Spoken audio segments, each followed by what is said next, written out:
Good morning, everybody. I'm Harlan Hill, for those of you that don't know me. This is the Walk and Talk, and Dennis will be joining us in just a few minutes, and we have a special guest for our interview series here on the Walk and Talk that I think you guys will not want to miss. That's coming up in just a few minutes. So stand by for both DML and that interview. In the meantime, we're going to go over some quick news while the audience continues to build. I think probably one of the biggest stories that came out of last night was the special election in Georgia 6. This was a devastating loss for the Democrats, and I'll tell you why. This was, for lack of a better term, it's called a jungle primary, where you have people from every different party running at the same time. Instead of following the traditional path where you have a Democratic primary and a Republican primary, you have everybody in one big election. And if somebody reaches a 50% plus one threshold, so they get 50% of the vote plus one vote, if they get that, they clinch it, doesn't go to a runoff. Well, you had a dozen different people splitting the Republican vote, and you had one strong Democrat. The Democratic establishment in Washington, including the DCCC and the DNC, had dropped over $8 million in this race. And what they got out of it was a candidate who captured about 48% of the vote. This slightly overperformed Hillary Clinton, but not by much, by her performance in that same district. And so this is a devastating loss for Democrats. On a cost per vote basis, once again, Democrats have proven that they are incapable of winning an election in this primary, despite having overwhelming odds and a tsunami of populism on the left supporting them, and they can't get their act together. Meanwhile, the Republicans were in a total state of disarray because, as I said, they had so many people splitting the Republican vote. Regardless, what's going to come of this is that you're going to have a runoff in June, and the Republican candidate is very well positioned to look. I think that Karen Handel, who is the Republican candidate in this race, she emerged as the top Republican that was running. She will be extremely well positioned for a variety of reasons. One is Democrats lost a lot of momentum, right? They dropped $8 million in this race. They had every expectation that they could pull off a big win, and they were going to use this. The reason they spent so much money on this race is because they were going to use this to beat President Donald Trump over the head. And the reason they want to do that is that they're trying to manufacture this feeling in America that he has lost the support of the American people. Meanwhile, you look at the opinion polls, and he's surged back to levels that we haven't seen in quite some time. You look at the Rasmussen report, and he's over 50%. So they're trying to foment this feeling of discontent that's just not backed up by reality. It's backed up by the reality of the Democratic Party, but not mainstream voters. And this is why they flood Republican town halls with angry, screaming activists, many of them paid, to go in there and create these sound bites that are played over and over and over again on the evening news, on CBS, NBC, ABC. And they play them I mean, if you watch those, and sometimes I do because I like to see what they're talking about, they play those clips from the town halls all the time. And make no mistake, this is a calculated effort on the part of the mainstream media to make it seem as though President Donald Trump is failing. And we all have our criticisms of him, but I see a spade for a spade. It's like when I remember the mainstream media pushing this narrative around the Trump rallies that they were filled with violent protesters. That if you went there as as an African American, or if you went there as a woman, your life would you'd be taking your life into your own hands. And in my experience, meeting Trump supporters, it just doesn't jive with reality. And what did we have because of Project Veritas? We found out that this effort to foment this feeling of violence at Trump rallies was designed by the Democratic National Committee. They paid consultants at, I think it was Democracy Partners. That's the name of the consulting firm, Democracy Partners. They paid consultants at this firm. You can look it up, Democracy Partners. They paid this firm, one of their partners, to go out and hire people that were a little bit unhinged to go to the Trump rallies and to start fights with people. So from this failed attempt by Democrats to recapture the Georgia 6 district, Tom Price's old district, Newt Gingrich's old district, and their failed attempt to capture that, from that to all of the other instances where they're grasping at straws to find some weakness in President Donald Trump. They're exposing just how vulnerable they are. I mean, I've given you guys the statistics time and time again. The Democratic Party, and I'm still a registered Democrat, the Democratic Party has become totally irrelevant in the course of governing this country. To this day, you have 30-something Republican governors. The number of Democratic governors is in the teens. Republicans control over 2/3 of the state legislatures in this country. Republicans have a clear majority in the House. They have a majority in the Senate. They control the White House. The Democratic Party has become irrelevant. And so they resort to games like this. And they throw millions of dollars after failed candidates. We saw it happen in Kansas last week. So Matt Drudge today, he ran a story at the top of he ran this morning. He was running this story, will Democrats ever win again? And they certainly will. I mean, look, if we're being intellectually honest with ourselves, we know that politics is cyclical. And the Democrats, when they lose enough, they're going to have to wake up and realize that they need to recalibrate. And they're going to do one of two things. They're either going to move back to the middle in reality, and they're going to appeal to people like me and probably you. They're going to have a more rational train of thought when it comes to tackling problems of, stimulating the economy or national security, or even an issue like immigration, which we'll tackle with our guest here in a few minutes. They'll move back to the middle if they lose enough. And I believe that the Democrats, they think that they've got their own progressive Tea Party in the making, and that they're going to have some sort of revolt in 2018. It's not going to happen. It's not going to happen. The map is against the Democrats in terms of how districts are drawn. It will be very, very difficult for them to recapture. Now, so they may win some seats here and there. They may pick up some seats in the Senate. I find it very hard to believe that they're going to capture either majority. I find it very hard to believe that they're going to capture that many governor's mansions. I find it very hard to believe that they're going to capture any of these state houses until they move back to the middle. So we'll continue to track that.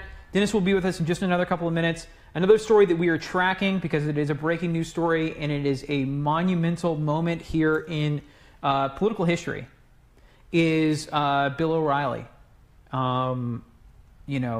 It seems as though I knew last night when I saw the Wall Street Journal run an article saying that Fox News was in negotiations with Bill O'Reilly's lawyers on an exit. I knew at that moment that this was for real, because the Wall Street Journal is also owned by Rupert Murdoch, as Fox News is. And so for the Wall Street Journal to go out and make that statement, it is very, very clear where that came. And that came from the top. Someone greenlit that. And it was a way of telegraphing to all of us in the media and you at home that this is coming. And we have sources are telling sources are telling New York Magazine that Fox News has decided officially for Bill O'Reilly to go, and the details will emerge over the course of today. It's unclear right now whether they're going to make a statement today or tomorrow. Bill O'Reilly was scheduled to make a return to air from his vacation on Monday, and it seems very likely at this point that is not going to happen. So that is that's that. And while Dennis joins us, he's going to join us in just a couple of minutes here. I just wanted to point out to you guys that I'm now sporting my official DML Daily uniform. So for Mary, if she's watching, I brought it today, and I'll start wearing these things religiously. So I don't know. It's easy. I have to get in the habit of it. That's the thing. I'm used to just picking up whatever's in my closet. I just have to get in the habit of it, and I'll be good about it. So then, how you doing, Dennis? Good. Yeah. Traffic terrible. Well, as always. Yep. Always. So, we have Don ready? Yeah, Don is. Yeah, Don's right next to you. So, yep. And they can see him. Yep, I see him. All right, let's bring him in. Let's bring him in. Yeah. You want me to introduce him? Yeah, lead the way. Okay. So I should probably put my earpiece on. so I could hear him. Yeah, well. All right. So, a couple of years ago, I think it was, maybe Don remembers. I don't necessarily remember, but a few years ago, I think this is back in my days when I was on Fox News all the time. Yeah. I wound up getting, somebody reached out to me and said, "Oh, you got to hear the story of this man, Don Rosenberg, who lost his son to an illegal alien in California." So I said, all right, and I can't remember who set us up, but somebody set us up. And long story short, I called this guy, and I remember exactly where I was when I called him. I was at my kitchen table. In fact, if you watch the walk and talk, sometimes you'll see when I'm at the kitchen table, I sit at the kitchen table. I've got this thing behind me, like the little plants or whatever it may be. And so I was sitting at the kitchen table, and I'm listening to this man tell his story. And as he's telling me the story, my wife is sitting across from me, and she's like looking at me, "What's wrong?" And I just have tears. They just start rolling down my face, thinking of my son if it were the same story. I just, for whatever reason, the way he told me the story, it just made me feel as if my son was the victim. That's how much I connected to this guy, Don, when he told the story. And it was just, it was heartbreaking. And then after he told me the story of his son, he told me the disgusting way in which everything was treated around his son's death. And when I say that, I mean the authorities, the state of California, you name it. So when we started doing this new format here with the Walk and Talk, where we said that we were going to start interviewing people, I started making a list of people I wanted to have on, and Don was towards the top of that list because, unfortunately, his story takes more than your typical 3 or 4 minute Fox News CNN hit. It takes a little bit more time, and I thought it was really worth listening to. Not only that, he has spent some time with President Trump when he was campaign candidate Trump, because Donald Trump spent a lot of time with the families who have been affected by illegal immigration and by illegal immigrants. So with that being said, I want to invite you to meet Don Rosenberg, who's coming to us, I believe, from California. And I'm going to ask him a whole bunch of series of questions, and so this way you can get a sense for where about his story and about where he stands right now with his support of Donald Trump. Don, it's great to have you.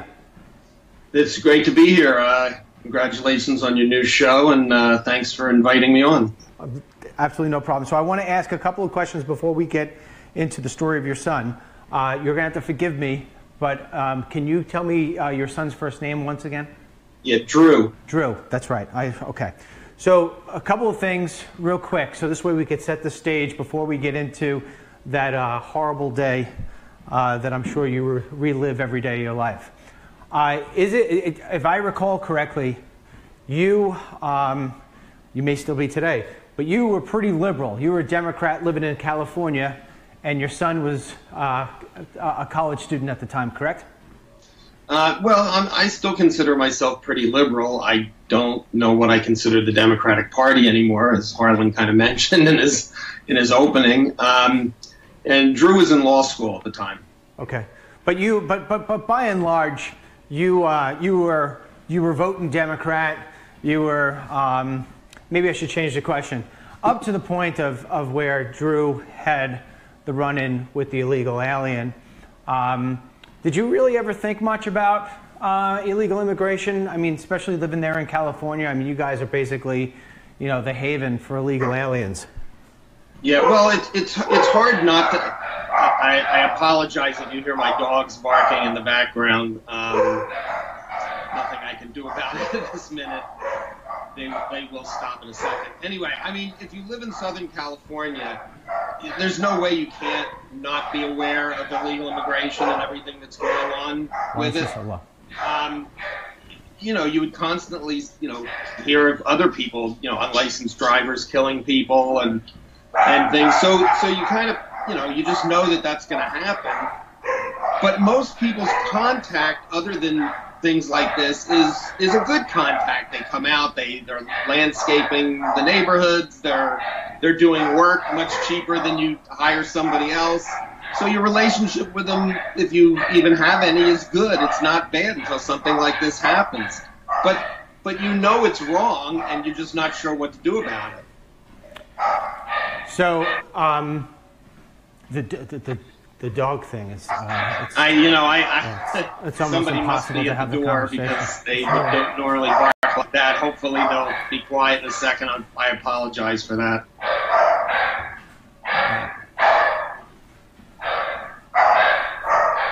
The things you don't think of when you.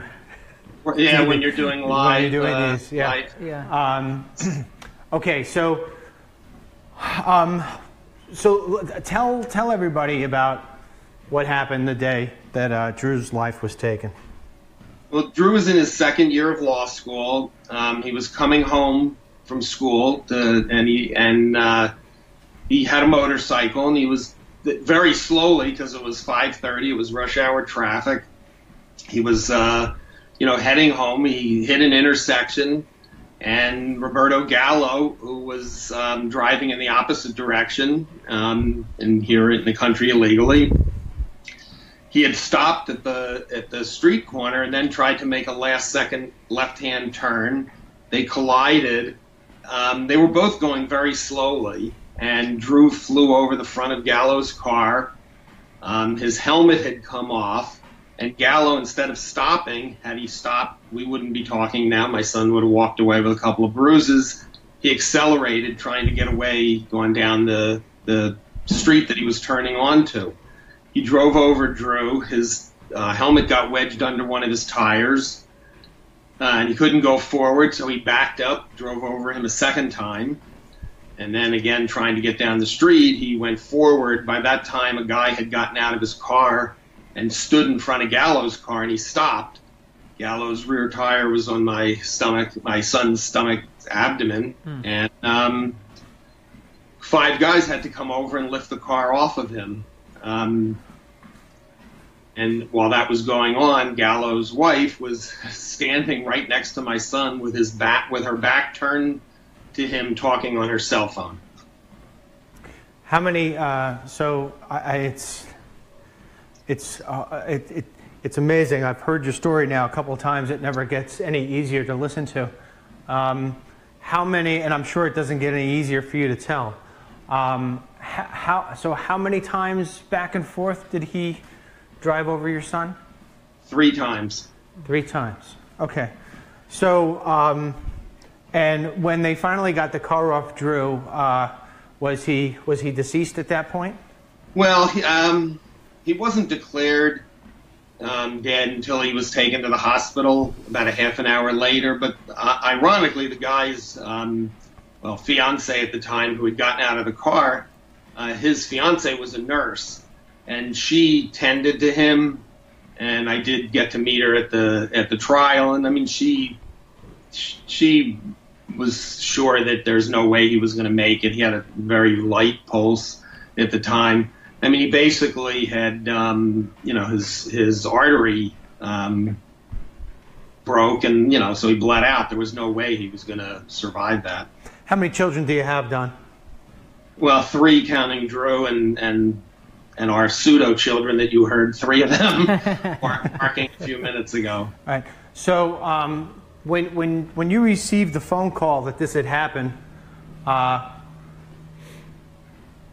how would you describe that phone call?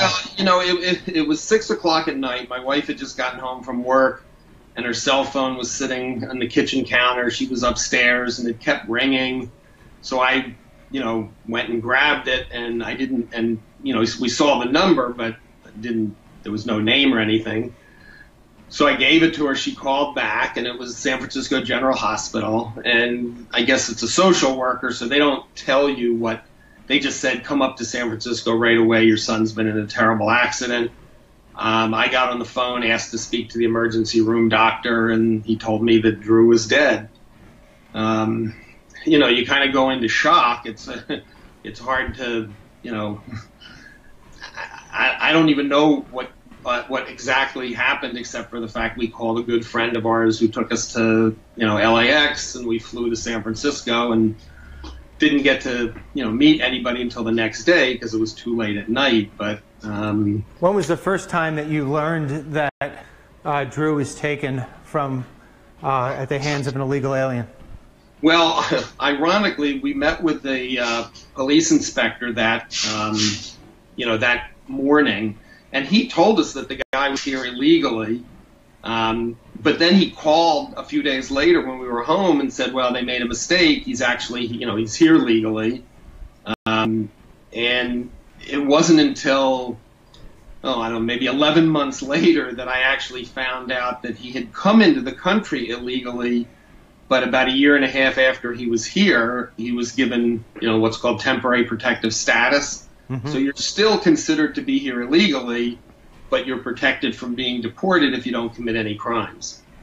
So for almost and I found out I was doing a radio show, and I got an email from an ICE agent who said to me, I've heard you a couple times on the radio, and I know you keep saying that, Gallo's here legally, and I got to tell you, he's not.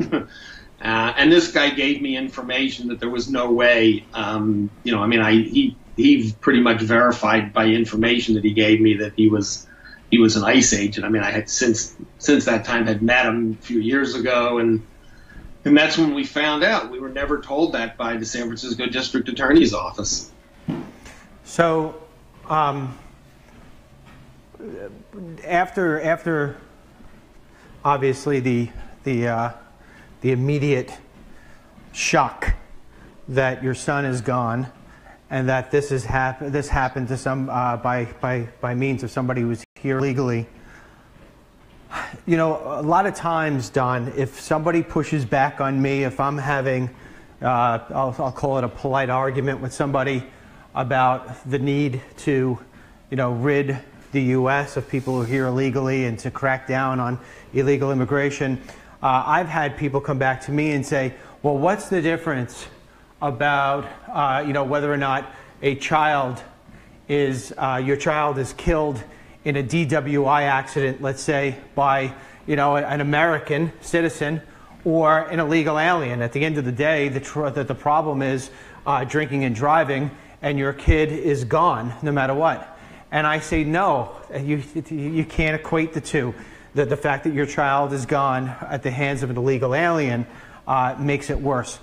Do you agree with me? And if you do, or if you do not, either way, can you explain why? Well, I definitely agree with you. It's a false equivalency. The fact is, the guy had no right to be here, shouldn't have been here, and if he wasn't here, my son would be alive. It's as simple as that. We all take risks every day. We get out on the highway and drive. We walk on the street. I mean, everything you do is a risk.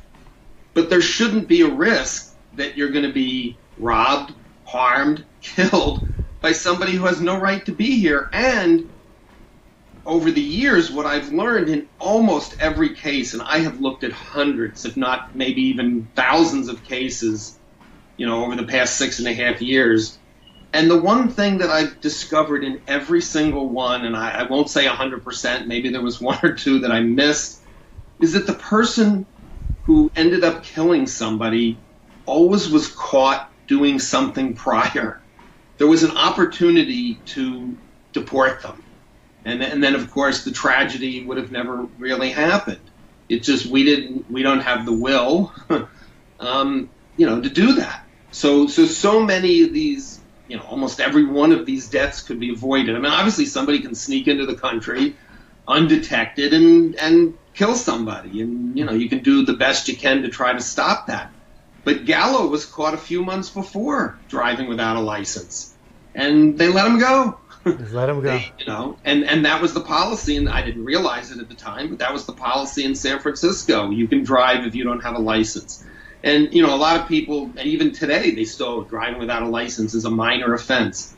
And I haven't checked this number, in the past couple of years, but it was pretty consistent. 7,500 people a year, not all by illegal aliens, but 7,500 people a year are killed by unlicensed drivers. That's a minor offense? Yeah. Why would we allow people to do that? So you look at these cases, and I know, I mean, Gallo didn't go out that day saying, "Oh, I think I'm going to kill somebody," but you look at these cases, and they're almost all avoidable. Yeah. But in fact, just as a side note, I don't want to spend any real time on this, but I remember back when Marco Rubio and Senator McCain, when they were part of the Gang of Eight, and they were creating the Gang of Eight bill, which was a proposal basically to allow the illegal aliens who are in this country right now to be able to stay here and eventually earn themselves their citizenship. You were ineligible if you were illegal. You were ineligible to get that citizenship or to be qualified for this program if you had killed somebody, with the exception of had you killed somebody in a traffic infraction. I mean, it's like, you got to be kidding me. But in Drew's case, he was originally the Gallo was originally charged with vehicular homicide, hit and run. And at the preliminary hearing, which we were told wasn't happening and not to come to San Francisco, and then they held it anyway, the judge reduced the charge to vehicular manslaughter and took away the hit and run charge because he didn't get away, although, you know, he certainly tried. And when SB 744, the bill you're talking about, came up, if Gallo had still been here, not only could he have stayed and been on his pathway to citizenship, but he could have killed another person and still would have been eligible for his pathway to citizenship. And if he killed a third person, DHS had the right to bypass that and still let him stay. So it's absolutely incredible, and of course the general public doesn't know that because the media, mainstream media, doesn't tell them. No, they don't get into it. They don't get into it. No, and they would never. None of them would ever give you. And I'm not saying this to give kudos to ourselves. I'm just making a point. You would never be given this amount of time to explain the nuances and the details of your son's murder and ultimately how it is that you were treated. And I want to get into that right now. You kind of alluded to it. So if you could, in the quickest way, because I want to move on to how it is that, you know, President Trump is addressing this issue and how you feel about it, et cetera. But when you just alluded to the fact that you were told not to travel back to where the hearing was going to be held because they weren't going to hear it, and then they actually held it without you there. I mean, can you give a little color to that, and also some of the I'm going to use the word crap that your family was put through with seeing this illegal actually be deported. I think that's what it was, right? Right. Yep. Yeah. That's a kind word. Yep. Well, what ended up when my wife and I went up there originally, we met with the DA's office and we told them, even though we live outside of Los Angeles and this was San Francisco, we said we will be involved in every aspect of this case. We will come to every hearing. So just want to let you know that. And they can do whatever they want, but we will not accept a plea bargain unless he pleads to the maximum. So, you know, we were told that the hearing was going to be on a Monday, but they, you know, in writing, they said to us, we'll let you know for sure because we don't want you to come up and then it gets, you know, continued for some reason. It's Friday afternoon. They called and they said, don't come up Monday. The hearing is going to be continued. And then Monday night, the assistant district attorney called to tell me the results of the hearing. And needless to say, I was pretty angry and mad. And I said, look, we wanted to be there and we wanted to speak. And she told us, well, you have no right to be there, and the judge wouldn't have let you speak. The next day I spoke to her boss, told me the same thing. It took months later when I found out there's a thing in California called Marsy's Law. Mm-hmm. It's part of the Constitution. Every victim has the right to be at every hearing and has the right to speak at every hearing. And here I've got two people in the district attorney's office telling me the exact opposite. So, you know, that kind of started the ball rolling, and we did meet with them a few weeks later, and we wanted them to appeal the preliminary hearing decision. They told us, first they said, well, we can't, and we kept pushing them, and eventually we came up with one thing, although once I read the transcript there were many more, but they appealed the case. They filed the appeal in the wrong court. and it got tossed. And although they had an opportunity to refile, they chose not to do it because they've never admitted that they filed it in the wrong court, even though we have the court documents that says it was filed in the wrong jurisdiction. I believe they did it on purpose because, as I was told by a district attorney when I was up testifying once in Sacramento, and anybody who's a baseball fan or even knows baseball at all would get this analogy, said filing an appeal for a preliminary hearing in the wrong court is like a Major League Baseball player coming up to home plate holding the wrong end of the bat. Yeah. It just doesn't happen. It's so absurd. In between, D.A. Gascon, who's maybe I can use the word on the internet, but I won't. He never even would speak to us.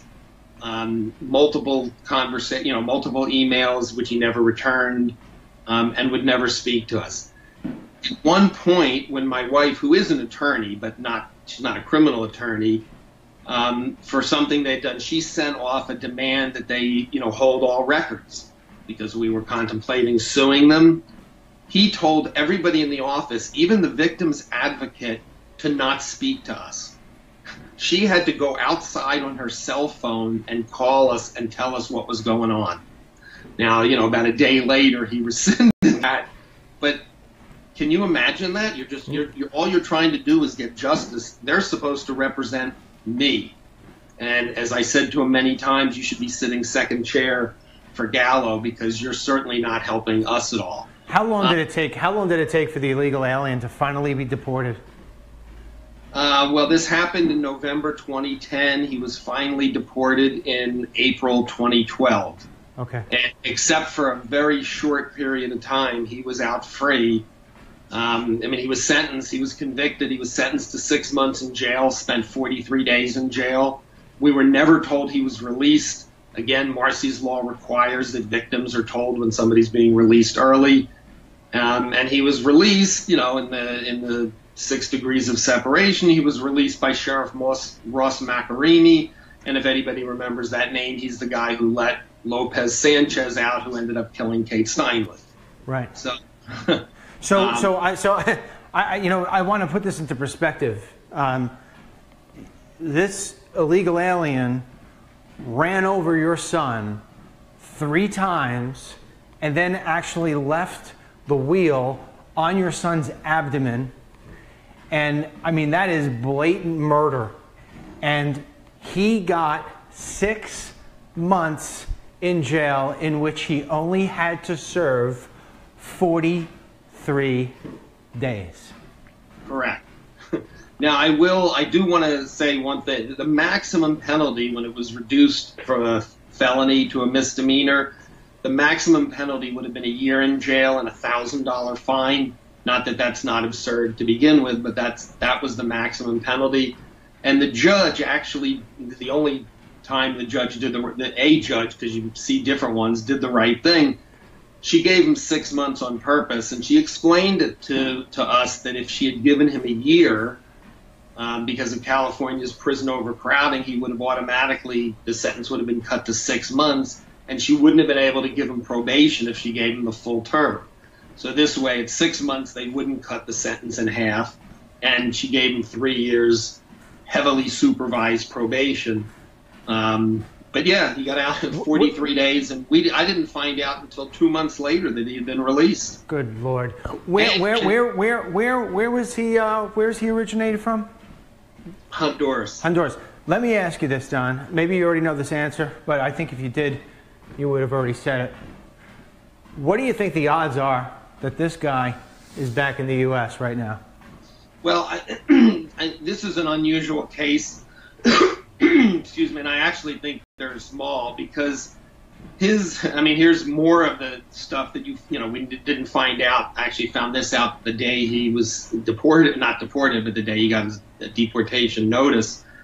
His wife had a deportation notice from 2006, and she just didn't show up. So had she shown up and been deported, this would have never happened either, because they were going to parenting class when they killed Drew, which had been happening. They had 2 kids, which I then found out neither of them were their kids. And ICE had no idea whose kids they were. And they left with him. And I think if his intention was to come back, they would have stayed, because obviously it'd be much easier for him to get back. Right. But that's the exception to the rule. That's not the rule at all. So let me shift gears here. I want to ask you a couple of rapid questions and try to give me the shortest answers you can, because we are running shy on time on the other side of the half hour here. Have you lived in California for the majority of your life, or at least your adult life? Yeah, I've been here. I'm 64. I've been here 28 years.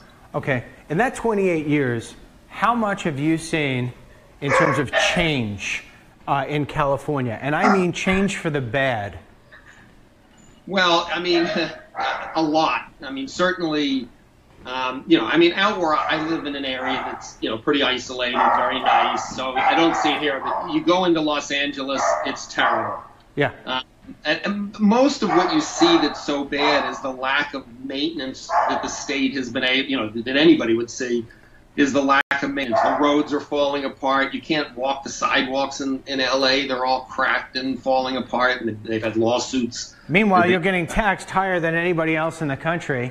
And what did he Brown just put through a $52 billion tax, did you say, Harlan? Yeah, that's right. Unbelievable. So let me ask this. Let me go into something with Trump. So in this last election, and if you don't mind me asking you this question, in this last election, did you vote for Hillary Clinton or did you vote for Donald Trump? For the first time in my life, I didn't vote for either presidential candidate. I did vote, but I didn't vote for either one. I didn't vote for any presidential candidate. And, you got to put that in perspective. It's California, and I knew Clinton was going to win. If I was in a close state where it would have meant something, I'm not sure what I would have done. I wouldn't have voted for Clinton. Why do you say that? Because didn't Trump meet with you and other family members? Yeah, a month after he had announced his candidacy, we met. Right. And I did communicate with Corey Lewandowski and Hope Hicks, quite a bit. Right. So, Corey left, but then I still corresponded with Hope Hicks. And a lot of Trump's policies unrelated to immigration, I don't agree with. Okay. But I'm 100% behind him on the immigration one. Okay, so you didn't vote for either candidate, but had you been in a state, which was, let's say for instance you lived in Pennsylvania or Michigan or Wisconsin, you would have voted for Trump, you're saying? I probably, you never know till you're there, but I probably would have. I couldn't imagine Hillary Clinton being president of the United States. Okay, so that's interesting. So let's because I would have been under the impression that you voted for Trump because of his resolve, or at least what he said that he wants to do, and so far it looks like he's taking some of those actions to stop illegal immigration and to take care of the people that are here illegally. Perhaps he will be able to save the next Drew from having the same fate if he were to put together plans, which I think can definitely limit the problem that we have in this country. So when you look at where he is today, and I'm not talking about the other issues that you do or do not agree with, I'm speaking specifically to illegal immigration because you're a victim of it and of the worst kind. So when you look at what he's doing so far in this specific topic in this area, how do you feel about it? Well, I certainly feel he's going in the right direction. I don't know what's going on behind the scenes. I'd obviously like to see it, move even faster. But, government is government. It doesn't race like you'd like it to. I'm a little concerned about some comments that he's made about, not deporting everyone. And when I say everyone, that I would give some exclusions, but nowhere near the amount that I think are being talked about. Because, to me, Gallo was not a criminal before. He wasn't, let me rephrase that. He wasn't a criminal in the sense that we had any knowledge of him going out to commit crimes on purpose before he killed Drew. So when I hear somebody say, well, if they've been here 10 years, they're okay. Well, Gallo was here 11 years. Or, or again, driving, look at New York with de Blasio. Driving drunk's not a serious crime. They shouldn't be deported for that. Are you kidding? So, I'll give him some more time. Obviously, it's going to take time. And I think when California passes, SB 54, which is the sanctuary state bill, and I'm pretty sure that Jerry Brown will sign it, I'll be extremely disappointed if the Justice Department doesn't file suit against him. But I got to give him time. It's not a fast process, and I've been doing this for 6 years, trying to fight the fight, and I know it's going to take a long time to win it. When you, this is my last question, and then we have to jump off. When you speak with the other parents, I read an article the other day. I can't remember the lady's name. She's got blonde hair. She's been very vocal. She's been a big Trump supporter, definitely during the campaign. It's funny because a lot of the families that President Trump has met with, or people that he's met with during his campaign, are same people that I've met over the course. You have people like yourself that through my work and through my films and through my media, whatever it may be, I've attached with. And I say, oh yeah, I know him. Oh yeah, I know her. Oh, I know that story or whatever. She was one woman who I had never met in this in the whole time. She had blonde hair, and her name's eluding me. But she recently. Marianne Mendoza. Who? Marianne Mendoza. Maybe, I don't know. But either way, she was recently interviewed and asked whether or not she is losing any of her faith in President Trump and his resolve to get this situation under control. And she, along with other people, have voiced some of the things I've voiced with in terms of, if you want to tag it as a disappointment, you could tag it as disappointment. I mean, to your point, I like what you have to say in terms of we got to give it a little bit more time. However, some of these things that we're talking about giving a little more time, there's no strategy that I can think of, and I know this topic pretty well like you do, there's no strategy that I can think of that he's coming up with that would prevent him from, let's say, undoing the DACA order, the put forward, that's the deferred deportation of the so-called dreamers. He hasn't done anything about that. And I can't think of any reason why he would hold back on doing something about that, but I'm not going to pretend to know everything. But either way, I mean, the thing here is that she said she's gonna keep her faith. She's gonna hold she's gonna hold him accountable. But she's getting a little bit each day, a little bit worried about the fact that the jobs magnet hasn't been turned off and that DACA is still in place. What do you say about those two things? And if you're talking to the other families, are they voicing any concerns? Well, we talk every day. I mean, different people. We have a pretty solid group. And I'd say, the feelings are a little bit mixed. There's, having been involved in situations, governmental situations like this, I know how difficult it is and how time consuming it is. And let's face it, you've got Republicans fighting him as well. Obviously the Democrats are, but you got Republicans fighting him as well. So, I mean, I think it's going to take, if he said I want to deport everybody, I would say it's going to take 10 years to do that. Mm-hmm. You just, I don't want people smashing down doors, hauling people out that haven't committed other crimes. So, it would take time, and doing that, people would start to leave. So I think I'd give them at least a 6-month window to see what happens. I will tell you, though, on the DACA thing, it's funny you mentioned that, because I got a call the other night from a woman whose 13-year-old was killed 27 years ago, and I had never spoken to her. And she had the same comment about DACA, and I said, I'm actually glad that he hasn't rescinded it yet, because it's, out of all the things in immigration, if you're going to agree with any of them, it would be sympathy for a 4-year-old who's now 27 and, was brought here, 23 years ago. I don't want to give ammunition to the pro-amnesty people. I don't want the fight to be concentrated on, they'll be parading some guy who's, got his law degree, speaks perfect English, doesn't know anything about where he was from, and he's the guy we're concentrating on deporting, and he's the guy, of course, that the media will, put on all the time. So I don't want to see that. I mean, we just had that case the other day where this kid was, he's a DACA recipient. He got deported. And he's suing the government now for information on his deportation. Big story in the LA Times today. Was there a story 2 years ago when the DACA recipient murdered 4 people? There wasn't a word. No. So I don't want to give them any more ammunition, because as it is, they make up enough crap, as you say, already and lie about what's going on. Let's not give them information. So let the DACA kids be where they are right now, and let's concentrate on everybody else. All right, Don, listen, I want to say I got to jump off. It's 12:15. We have to end it at that. I thank you so much for taking out the 45 minutes you did today to be with us. Again, my heart goes out to you and your wife and your family for the loss of Drew. I'm sure every day feels like that, like it's happened over and over again. And so I wish you nothing but the best. And we'll definitely talk again in the future. Thank you so much, Dennis. I appreciate it. And anytime, I'm more than happy to do whatever I can. Thanks, you. Don. All right, Tim. So can you disconnect? That's why. All right, give us 1 second here, and we will talk about it. I get the feedback in my ear. We disconnected. All right. So what's your immediate take on that?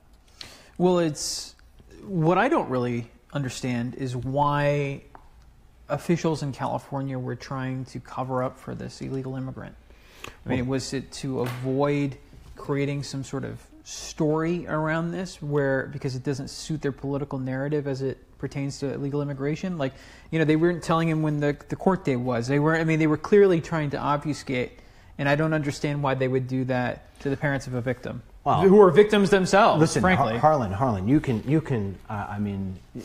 take victimization and bucket it in different ways. Yeah. You could say the guy or gal who loses their job is a victim. Sure. You could say the guy or gal who, kid get hooked on drugs because we're letting this stuff come through our borders. Is a victim. And then, of course, you've got the ultimate victimization, which happened here to Drew, losing his life. And then the step down from that is a parent having to watch their child, bury their child at the hands of an illegal alien. Hold on. Yeah. But then when you come to terms, or when you have to face the fact that your taxes that you're paying out of your paycheck every single week is going to fund the people who are here, and ultimately in his case, stop with the B-roll, Tim.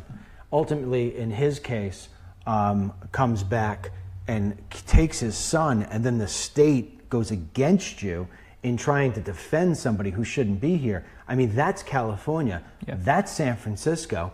That's why people like Kate Steinle have lost her life. That's why Drew lost his life.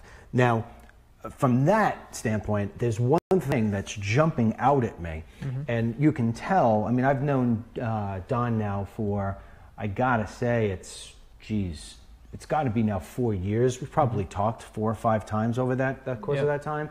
And my heart's always going to go for him, whether he's liberal, conservative, polka-dotted, white, black, it doesn't matter. The one thing I was highly disappointed in hearing him say today is that he didn't vote. That he didn't vote, that the election came and went, and he didn't vote for a presidential candidate. And I guess he said it was because he didn't think his vote didn't count. Yeah. Every vote counts. So that I was a little disappointed in. But I do agree with him in the sense that you've got to, and I've actually marked it at the same time, 6 months. I said if by July 1, we're still not looking at anything being done with DACA, if we're still not looking at anything being done with jobs, then I'm going to start stamping my feet and screaming. And I haven't lost my job. I haven't lost my children. I haven't lost, the only thing I've lost is the culture around where I live.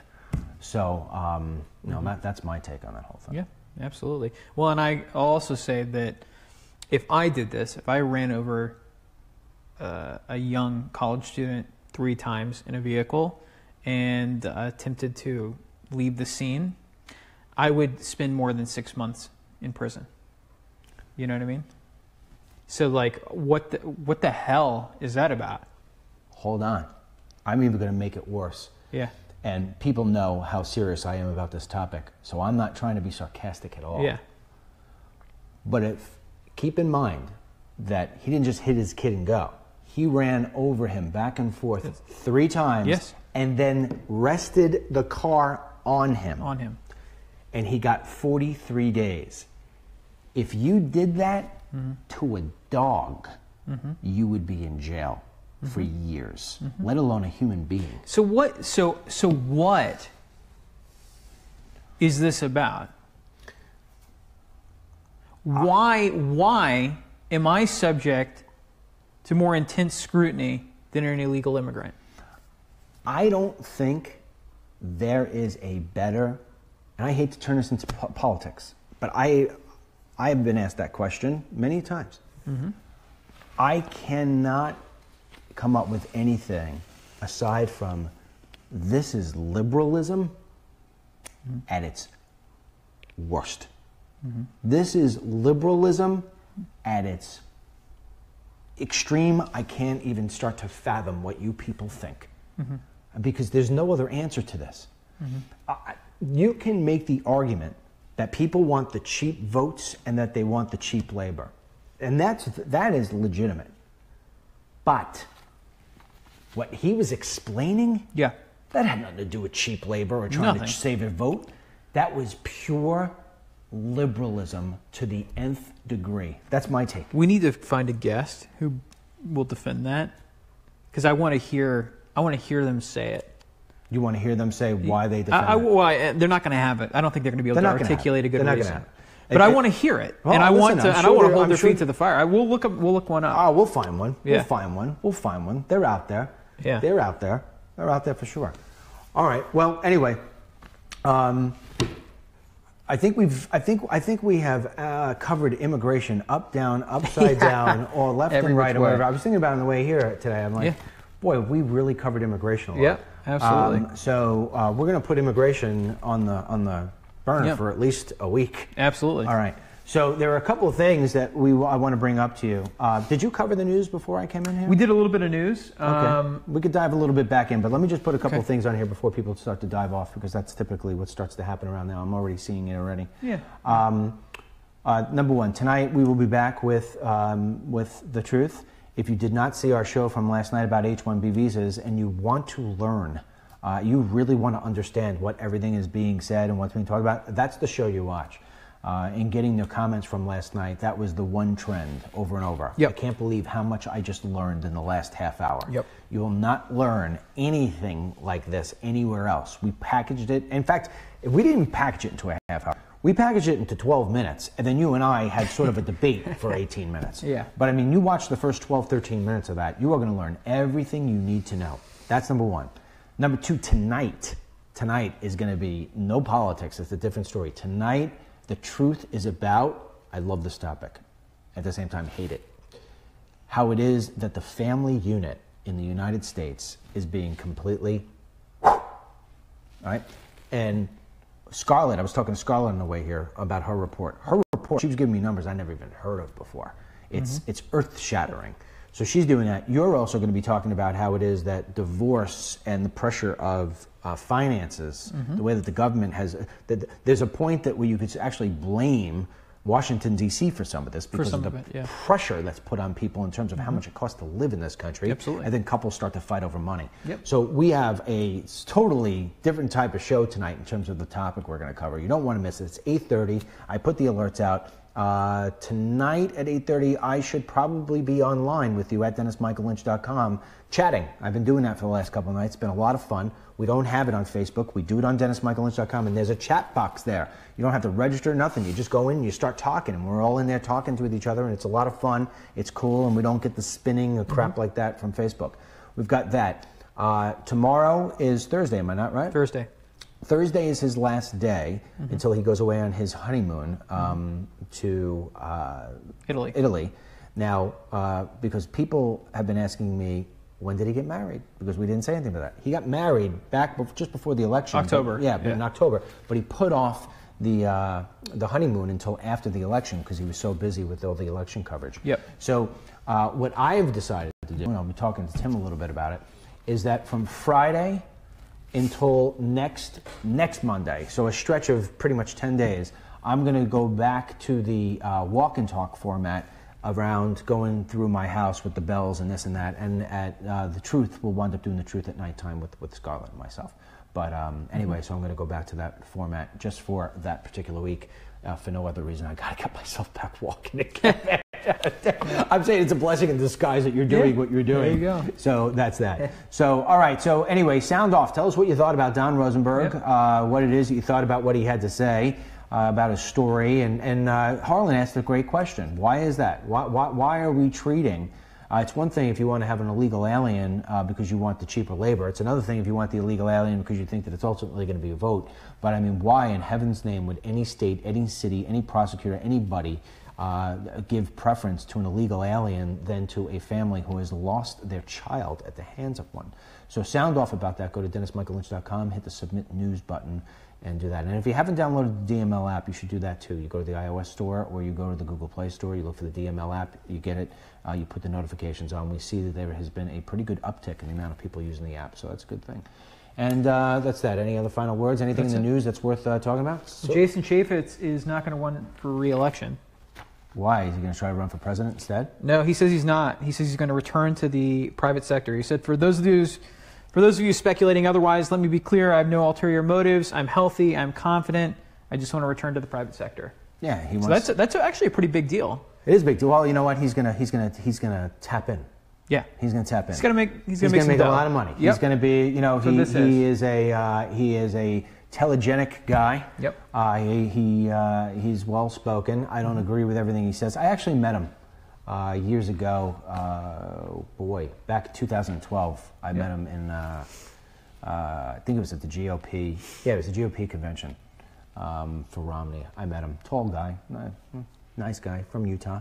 Yep. He's going to go make himself millions of dollars. Yeah, it's the revolving door of Washington. But listen, at the same time, that's what we want, right? We always complain about term limits in here. We want people coming in and leaving. Yeah. I'm not going to begrudge him for going out and making himself money. I don't care. I'd rather see him go. You know, let's have all these guys follow the same suit. Yeah.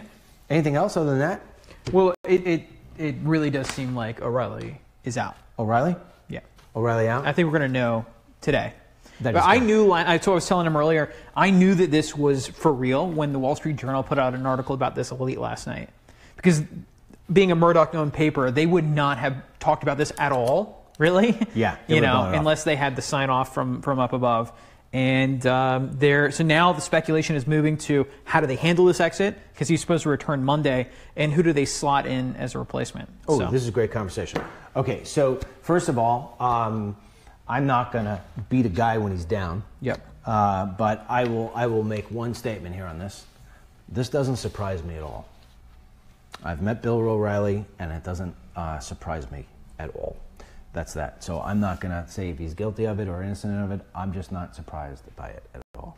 As far as who would replace him, I don't think they have anybody in their lineup who will be able to hold the audience's attention like Bill O'Reilly does. You know, the one thing about Bill O'Reilly's show, there's a few things about O'Reilly's show that I've been attracted to over the course of time. His talking points memo, as far as I'm concerned, is the best part. Now, I haven't agreed with many of his talking points memos, but the way that he puts it together, the argument he makes, even if you disagree with him, he still makes a good argument. They're always very interesting. He writes that stuff himself. And so that, when you say who can fill that slot, I like Hannity. I mean, I like Hannity a lot in terms of him as a human being. You and I have talked about this before. I go back and forth with him in email. You said you've gone back and forth with him before. I've been on his show 2-3 times. Yep. Recently, he did a whole monologue where he said nobody's covered the border like he has, and people were outraged by it and sent him notes about it with me.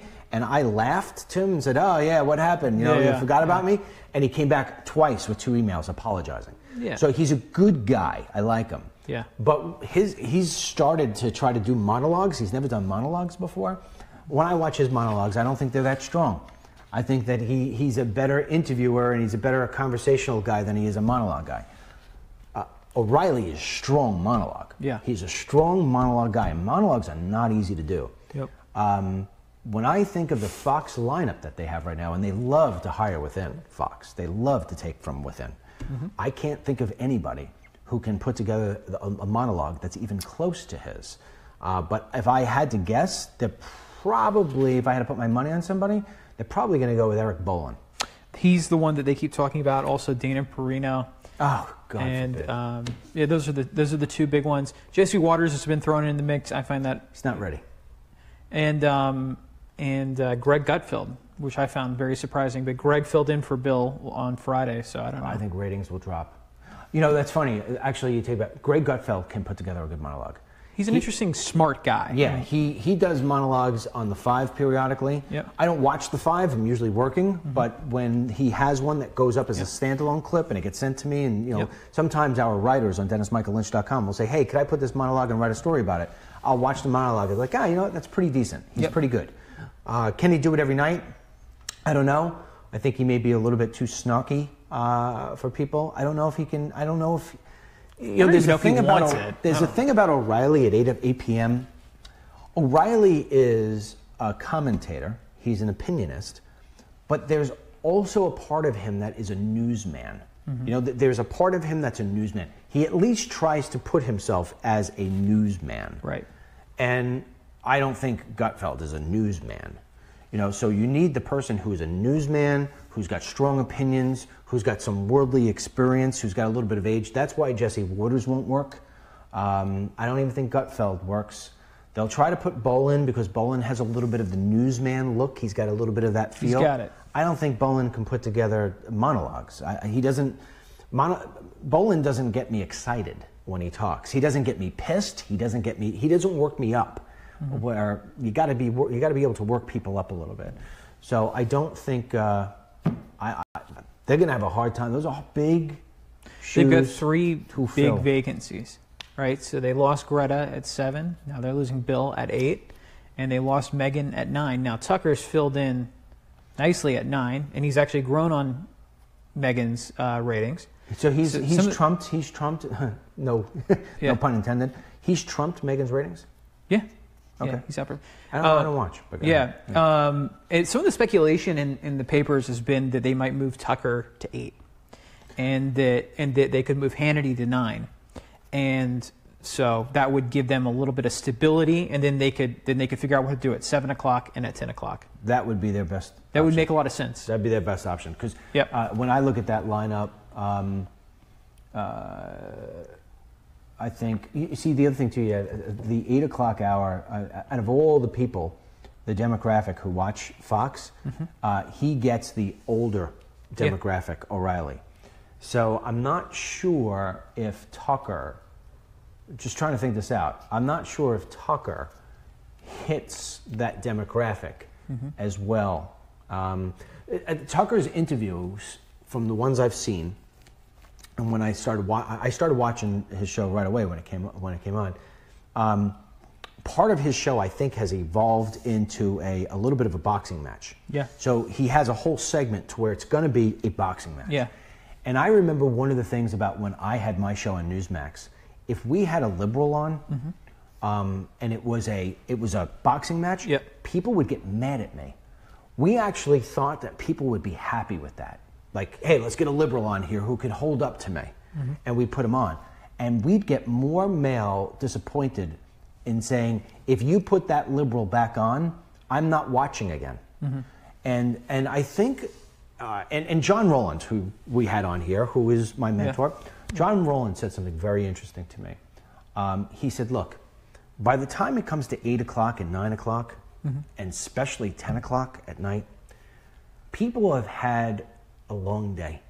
And the last thing they want is somebody screaming at them. The last thing they want is people hollering back and forth. Yeah. And I remember, and the reason why he was telling me that is because when I first started doing my monologues at Newsmax, when I first got there, it was very, we need to take it was one of those. And he's like, easy, man. Easy, slow down, come on back. You know what I mean?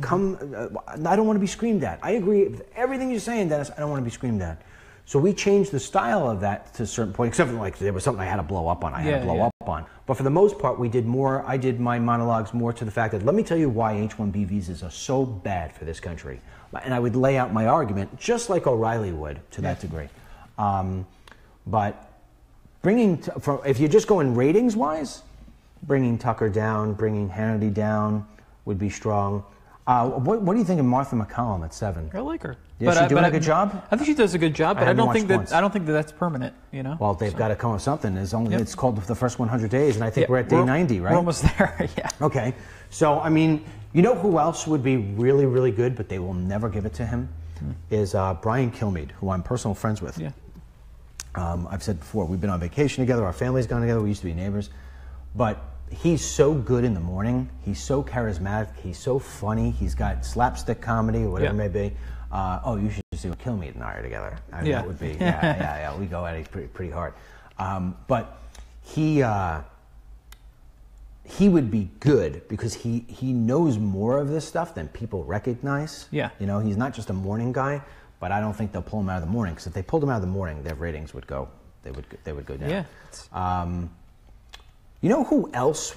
I don't know. I could be wrong on this. You know who else wouldn't be necessarily bad at that slot at 8 Who's o'clock? Is Neil Cavuto. He's dry. He's very dry. But if you get him, I love Neil. He did an interview the other day with Kilmeade on the radio. He was hysterical. He's funny. He was hysterical. He used to be on Imus all the time. He's hilarious. If he could put some of that, because Cavuto can put together monologues. Yeah. And he understands business. He understands politics. Yeah. He's a decent interview. Yeah, he's a decent interview. He wouldn't be bad. Yeah. He wouldn't be bad. I don't think Bolin will succeed in that spot. Well, they'll all succeed. It's Fox. But I don't think he doesn't fill the shoes. I think Bolin will rise to the occasion. Think so? Yeah. I find him boring. You know, I don't think O'Reilly was always O'Reilly. I think he found O'Reilly. You know what I mean? O'Reilly's always been. See, you were young. He used to be on the Extra. No, not Extra. Inside Edition. Inside Edition. Yeah. He's always been a firebrand. But I understand. But he's found his way. Even if you go back and you look at some of his old clips from 15 years ago, I believe that he's different, and he's a little bit calmer now than he used to be. This is a different Bill than before. You don't see him screaming like that famous video of him saying "F it, we'll do it live." You don't see that Bill O'Reilly. I mean, he's calm. He's giving it to you, no BS, no spin. Yeah. He's just laying it out like you were talking about with the H-1B. It's a different style. Right. It is a different style. And also you got to remember, too, is the older you get... you mellow. You mellow. You mellow. I mean, I got 4 kids. If you take the way that I used to discipline my oldest versus the way I discipline my youngest, it's not only, you get a little tired, yelling after a while. There's a lot of energy. I've always say it takes more energy to be mad than it does to be happy. So I think ultimately... O'Reilly's gotten to that point of where, honestly, I also just think he's going through the motions at this point as well. I think a lot of confidence, it takes confidence to be calm and confident the way that he is. Yeah. And that came probably with age and time. Absolutely. Somebody younger, we're not going to default to that. We're probably going to default to getting into a fight. I hope and pray it's not Dana Perino. She is the one person on Fox News that I just cannot tolerate. Right. You don't have to comment. I don't know her. Yeah, I'm trying to think of who else it is that would be on there that would be any decent. You could move over Lou Dobbs. That would be a smart move. You could move over... On top of that, too, especially the pro-Trumpers. I mean, he's a big pro-Trump. Lou Dobbs is pretty strong. Lou Dobbs would be good. You could move over Judge Jeanine. No, she's a firebrand. Can't take that every night. If she did those openings every single night, no, I couldn't. Well, she's a killer with a monologue. She's a killer. I mean, she's a killer, but she's also a screamer. So if you take that every single night, I don't think that's what people want at 8 p.m. every night. No, what about 7? I think at 8 p.m. they want to sit there and they want to get the news. Look, you bring in Dennis Miller. He's got that funny part of Dennis Miller. That's where Jesse Waters is good. Jesse Waters is good because he adds a little laughter to the crap that's going on in the world. You get to laugh at it. I mean, you go to Hannity, it's very serious. You go to Tucker, it's even more serious. Like I said, it's a boxing match. Yeah. That's where O'Reilly made it a little bit lighter. You know what I mean? And especially the older people. The older people like to see the younger generation getting involved. But Jesse Waters can't hold the 8 o'clock show. He doesn't have enough world experience yet. No.